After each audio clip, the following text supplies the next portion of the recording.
This video is brought to you by CoolStuffInc.com and GatheringMagic.com, your place to explore the game.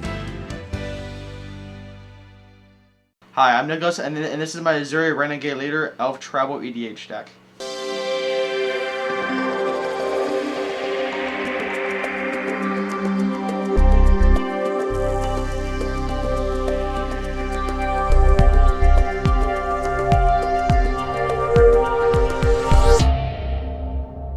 So we are running a lower land count than most EDH decks because since we are elves, we really don't need that many lands to get the ball rolling. So we're going to be running 32 lands, which seems like a really low amount, but it's actually not as low as you might think, as most of the time we won't be having mana troubles. So we are running 27 forests in this deck. 27 forests in this deck. And we are running the ever heavy creature staple of Gaia's Cradle, which adds green mana to our mana pool for each creature we control. This is going to help us get the ball rolling pretty early in the game. If someone wraps, this card becomes really useless, but hopefully we come in before they wrath. We have the second version of that in the form of Nykthos. This card is going to be better most of the time, since a green mana symbol is going to be greater than the number of creatures we control. But they're both equally good. So, we have the ever tribal staple of Cavern of Souls, because we need some way to deal with, pretty much blue decks outside of Life Force, which doesn't even apply there. We have Deserted Temple, which is the best friend of Gaia's Cradle and Nykthos. For one lowly mana, we can pretty much untap either of the lands, and this can pretty much help us win the game a lot quicker than we usually could. Next we have Wirewood Lodge. If you don't know what it does, it says that you can either tap it for a colorless, or for a greedy mana, you can tap it to untap target elf. So this card is going to be netting us a lot of mana with Priest of Titania-like effects in this deck. Since we are running a lower land count than most EDH decks, Thawing Glaciers is going to make sure that we hit our land count pretty much every turn. So this card is going to be really necessary for this deck to get going. Next, for the 1-drop suit, we have Magus the Candelabra first. This card is Candelabra on a stick, and this card is just super insane by itself. So let's say for 3 mana we tap it to untap Nykthos, Gaia's Cradle, and Deserted Temple. That can net us upwards of like 20 to 25 mana just by itself, and it can help us win the game a lot faster than we normally could. So Joraga Warcaller is going to be our alternate win condition for the deck. So for some reason Ezuri gets tucked, or we just simply, have no other way of winning, and we have a bunch of mana lying around, we can pump it all into Joraga Warcaller, and just kind of win the game from there. Copperhorn Scout is going to be a really good card for this deck, because just simply by attacking with her, we untap all the creatures we control. So let's say we have Joraga Treespeaker leveled up all the way, and we attack with like 15 elves, right? Well, all those other elves untap, we make 30 mana and overrun Ezuri, 6 times, and then we can just kill the entire board from there. So she just really helps the deck win a lot faster. Next we have Essence Warden. While life gain isn't really all that important in the deck, this card can help us net upwards of like 20 to 30 life over the course of the game, which can really help us go into a long game if we aren't drawing what we need.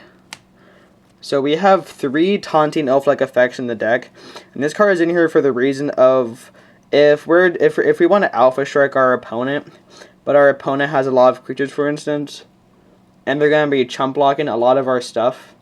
It's going to be really difficult for us to get damage through if they're going to be blocking the biggest things. So we would instead like them to just block all of their creatures on this tiny little elf here, and instead have all of the rest of the damage just completely go through. So this card is going to be really necessary for the deck to win.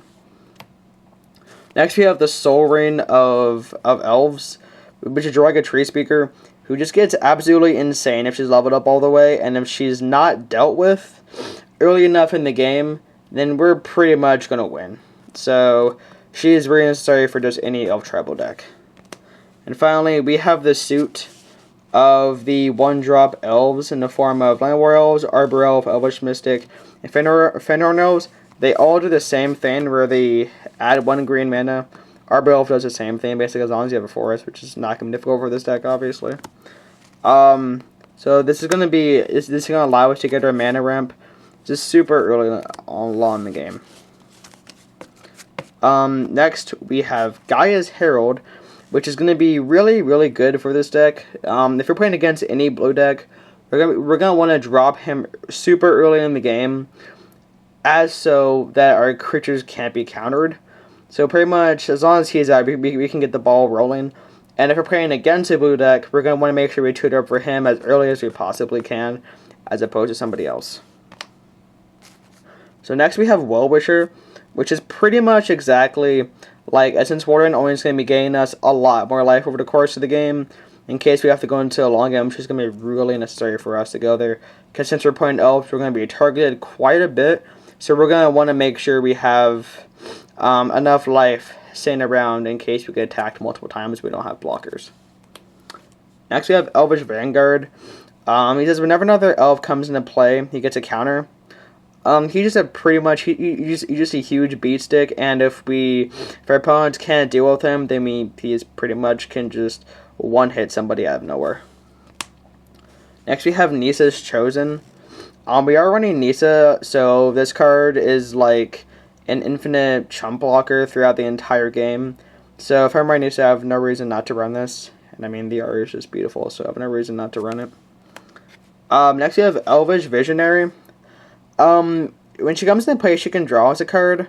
It's not the best elf there is, but when we have cards like Temur Sabertooth that can bounce her back to our hand and we can recast her, she can net us upwards of like 3 or 4 cards a turn, and she can just become really, really good for helping us draw, because Green doesn't have a lot of draw in the game of Magic, so this is going to be helping us really get a lot of cards in our hand when we dump our hand super early. Tajuru Preserver is going to help us make sure that our opponents can't have us sacrifice creatures in the form of Liliana Vess or Innocent Blood or Barter Blood, or the biggest thing is the Eldrazi, because they're all Eldrazi and they are definitely a threat in EDH. So if our opponent is going to be tagging us with an Ulamog or a Kozilek, I want to make sure that I get to keep my board, as long as I have to block one with their Eldrazi. Wirewood Herald is going to be our first elf tutor for the deck. This card is going to be really, really good because it goes directly into our hand. It's going to be 90% of the time getting an Elvish Promenade into our hand so that we can win the game from there. Or maybe like a Priest, or Wirewood Channeler, or an Elvish Archdruid, or even oftentimes a Gaia's Herald. But it can search up any elf and put it directly into our hand. And just for 2 mana. So this card is just really, really good. Next we have Wirewood Hivemaster. This card is really funny. Not only does it make insects, it makes insects. So if we're going to be alpha shrekking somebody, we know at least 6 or 7 damage is going to be going through, because they're going to want to be blocking over bigger elves. But it also means that if we alpha shrek somebody, it means that the person next to us or across from us, for instance, they attack us, it means that we have blockers open in case they attack us. Next we have the Price of Titanium, which is pretty much a staple, and any green deck in this can help us win the game pretty fast. I mean, it's only 2 mana, so if we drop this turn 2, for instance, we can pretty much get a guaranteed win turn 5 or 6 if our opponents don't deal with it in time. We do run an Artifact Destruction suit in this deck. We have like 6 or 7 different ways of dealing with artifacts in this deck, and this is the first one. It's just a really good card just by itself, and it's also an elf, and it's cheap. So, yeah. Next, we hit the first elf lord in the deck, form of Elvish Champion. This card becomes really funny when our opponents have forests, because now all of a sudden they're dead. So, next we have Wood Elves. This is better in a multicolored deck, but like I said, when we have things like Temur Sabertooth, we can bounce this to our hand and recast it, and net like 2 or 3 mana pretty much every turn. Next we have the second form of Artifact Destruction that can form of Viridian Shaman. While she doesn't hit enchantments, she's still a very good card to deal with artifacts in case our opponents have something just super annoying that we don't really want to deal with, like a Karn, or, you know, just something stupid like Karn. So, yeah. Next we have Imperious Perfect. She doubles as not only an Elf Lord, but she also makes elves. So she can oftentimes just put the game completely in our favor by making 4 or 5 elves. Just over the course of the game, really, so he's good for that. Next we have Elvish Harbinger. Is going to be our second elf, our second elf tutor. While it does go on top of the library, she still searches for an elf, and she also doubles as being a mana dork, so she's really good for that. Next we have Eternal Witness, which is pretty much a staple in any green deck. Being able to return any card to our hand can put the game from a decent standpoint to pretty much a game-winning base. So, next we have Elvish Archdruid. He is the second form of Priest of Titania, and he's also an Elf Lord, so he's just a really good card to have for this deck. Next we have the first form of dealing with flyers in the deck in the form of Jagged-Scar Archers. She's also just a huge beat stick, so if our opponents don't deal with her, she can just kind of one-shot somebody. Next we have Argothian Elder. He does go infinite with Gaia's Cradle, Nykthos, and or Wirewood Lodge. So, I mean, you can go infinite there, but if you don't have that combo on the table, you can also just net a bunch of mana by untapping a Ezuri Temple and Nykthos, and or a Gaia's Cradle. So he's just really good efficient. He's just a very good utility card. Immaculate Magistrate is in here for Joraga Warcaller, really, because she's just super cute with him. Because if you put 10 to 15 counters on him, he can just kind of overrun the team, and then you're just all of a sudden dead. So there's that. Next we have Temur Sabertooth. This card is just stupid good for this deck. Being able to return any card to her hand for as little as 2 mana, and then being able to recast it is just really stupid, and him with Yeva is just a match made in heaven. So he should be in any heavy creature decker that has a lot of into-battle for triggers, in my opinion. So he's just one of the best cards in the deck. Next we have the second form of Priest of Titania, the second form of Taunting Elf, and then we get to Yeva. Given all of our creatures flash, it can become really annoying and turns this deck from a green deck to a blue deck in form of we do draw pass, Drago. So this card just kind of sends the deck over the top, allowing us to flash in all of our creatures, and then have Temur Sabertooth being able to bounce it back to our hand and recast at instant speed. It just allows us to net a lot of value that normally green decks couldn't do. We have another really big beat stick, only she has trample, so she's a lot better. We get to the second form of Artifact Destruction. This is one of the best cards in the deck for destroying artifacts and enchantments. Simply because, as long as she's on the field, we're going to be having normally a lot of creatures 90% of the time. So tapping 4 of them is never really going to be an issue. Oracle of Modia is going to allow us to thin out the top of our deck and just kind of mana ramp us. He's just a really good elf too. So this is 2 mana. You will never cast for its 2 mana. You always want to cast it for its cycle cost. And when it gets cycled, all elves get +2/+2. So this is kind of a mini overrun effect without the trample. Next we have a Llanowar Hivemaster. It's one of the most insane cards in the deck. Being able to make an elf every time we cast an elf spell is going to be really, really good for this deck. If we get this out turn 2, we almost have a guaranteed win turn 5 or 6 if our opponents don't deal with it. So next we have Mass Admirers. This is going to be a second form of Elvish Visionary. The only difference is that it wins in the graveyard if we cast a creature spell. We can pay double green return to our hands. This card just kind of has a lot of value over the course of the game if we have cards like Temur Sabertooth out. Next we have Skyshrub Poacher. Not only does it have probably one of the funniest flavor texts in Magic's history, but for 3 mana and at instant speed, as a creature, we can search our library for an elf card and put that card directly into play. So if we have cards that Concurrent Crossroads out, you can search up Priest with this card by casting and searching up Priest, and then kind of winning the game from there.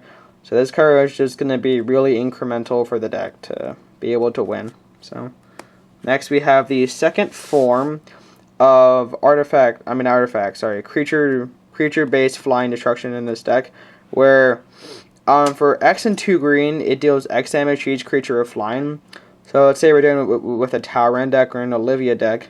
We can pay this mana any amount of times and just completely wrath their board. So this card just gets stupid insane over the course of the game. Next we have Ambush Commander. This card is really, really good, as in if our opponents wrath our board and we draw this, we have a game position again, because now all of our forests are elves. But just make sure if when you cast this card that you're going to attempt to win that turn, because if you cast this card and passed and your opponent Wrath of Gods, now all of a sudden he just destroyed like 7 or 8 of your lands, and now you're out of the game. So just make sure when you cast this card that you don't pass, because then your opponent will find a way to destroy your lands, and then you'll be kind of screwed. So next we have the last form of Taunting Elf, form of Elvish Bard. Next we have one of the funniest cards in the deck with Voice of the Woods. If we have to go into a late game and our opponents don't want to take damage from our elves, then we're going to tap those elves to make giant trees that trample over them. So if we can't kill you with elves, we're going to kill you with our trees instead. Next we have Elvish Soul Tiller. This card is going to be our Wrath protection, sort of. While it doesn't stop the Wrath, it makes sure that if he is Wrath along with the rest of our board, that we can shelf win all of our creatures to hopefully draw them again. So this card is just going to be really helpful in making sure that our creatures will somehow get back onto the battlefield. Next, you have the better version of Elvish Soul Tiller in the form of Genesis. As long as he's in the graveyard, beginning of our upkeep, you can pay 2 cards in the green to return a creature card from our graveyard to our hand. So this is going to make sure that if they deal with our creatures, that they are pretty much never dead, and we will always be able to recast them. And time for one of the most busted cards in the deck in the form of Regal Force. This card is pretty much a staple in almost every heavy green creature deck. Being able to draw upwards of like 10 to 15 cards is just super dumb, and if we can flash him in of Yeva and bounce him back to our hand of Temur Sabertooth and just send a bunch of cards over the course of the game, we can pretty much win. So he's pretty much a combo enabler for the deck. That's all of the creatures, so now we're going to get on to our sorceries. In the form of Regrowth, this is going to be our first sorcery in the deck. Regrowth is going to be a really good card. It's just Eternal Witness, but it's cheaper, so it's just a green staple in my opinion, so it's just one of the best cards in Magic. We have Sylvan's Crime, which is going to be our first way to tutor up pretty much any land in the deck. So it's going to be, we have this in the Expedition map to make sure we can search up a Gaia's Cradle or Nykthos or Desert Temple, etc. to make sure that we can win the game. Next we have Elvish Promenade. This card is insane, and it's a win condition in of itself, because being able to put down 10 to 15 elves, basically we double mana creatures we have in play, because the entire deck is pretty much elves, and then if we have priests in the field, all of a sudden we go from being able to make 20 mana, being able to make 25 or 30 mana.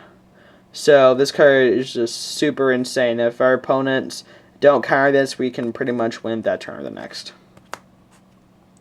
Next, we have Harmonize. Green doesn't have a lot of card draw over the course of Magic, so this time-shifted Concentrate will do just fine. Next, we have our second form of Regal Force in the deck in the form of Shamanic Revelation. Ferocious just makes this card super funny, because now all of a sudden, if we overrun Ezuri once, we gain like 60 to 80 life, and our opponent just sits there and cries. We have the third form of Regal Force in the deck in the form of Collected Unconscious. It's a little bit more expensive, but it still gets the job done. Next, we have Deglamour and Unraveled Aether. They both do the exact same thing. They both get the job done really well. Because if our opponent has some indestructible artifact that's super annoying to deal with, or they have a god, we can just shuffle it in. So they both do a lot of work and they both do it really well. Next we have Crowsongre, which is arguably the best form of artifact and enchantment destruction in Magic. In the form of Split Second, it allows the deck to deal with stuff that normally green couldn't deal with. So let's say our blue player has some stupid artifact that we can't deal with because he has a counter spell. Well, we'll Crowsongre it, and now it can't be countered. So now we get to the artifacts. We have Soul Ring, which speaks for itself. Expedition Map, search for any land. We have Slave of Ancestry, which is our last Recall Force effect, but it is repeatable, and this can allow us to win the game pretty fast, honestly. And then we're going to get to our enchantments in the form of Concordant Crossroads.